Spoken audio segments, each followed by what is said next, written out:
Hey everybody, it's Christy. I hope you're all having a lovely holiday weekend. Okay, so you've decided that you want to start your locks and everything, but you're not quite sure what technique you need to use to get them started. Well, that's what I'm going to talk about today. Things you need to consider when choosing the technique for locking your hair. First, let's talk about the different ways that people start their locks. The first way is traditional palm rolling, where the person just takes a section of hair and rolls it in one direction, and it stays that way until the hair locks.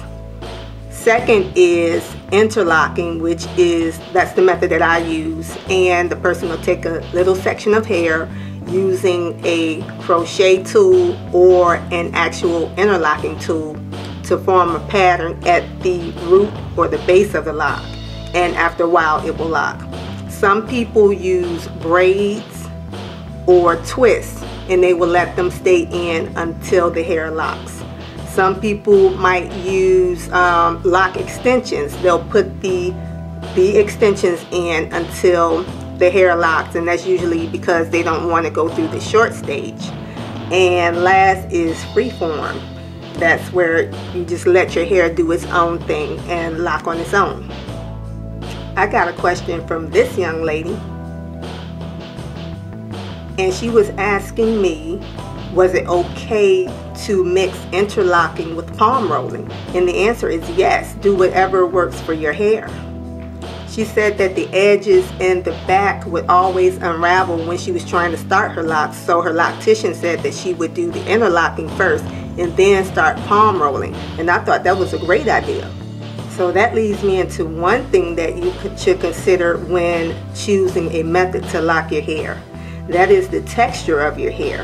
I have a co-worker who is mixed, and his hair is very curly, and he's locking his hair.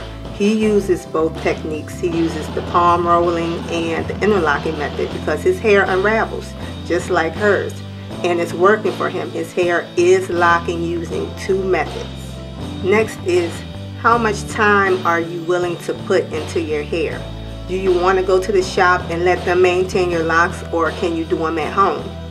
That's something to consider, because if you don't really want to fool with your hair, then you might like to do the freeform locks. Just let your hair do what it does on its own. If you like manicured locks, then you might want to go to the shop and let them maintain your locks.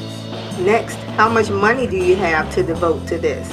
I mean, it can be really expensive to maintain your hair.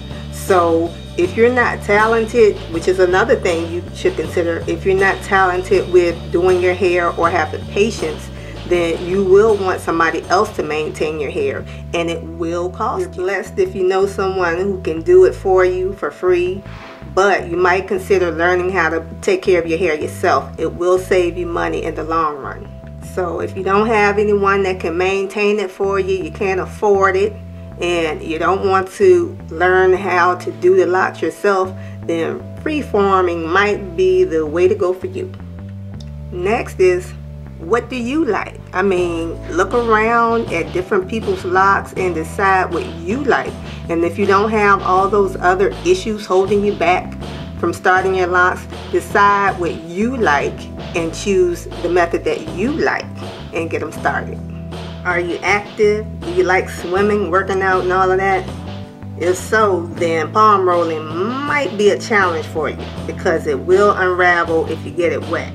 In that case, you might prefer the interlocking because it's locked at the root and it's not going to unravel if you get it wet. And so I hope I got you to thinking. Basically, there are no rules with this thing, but some things just might work better than others.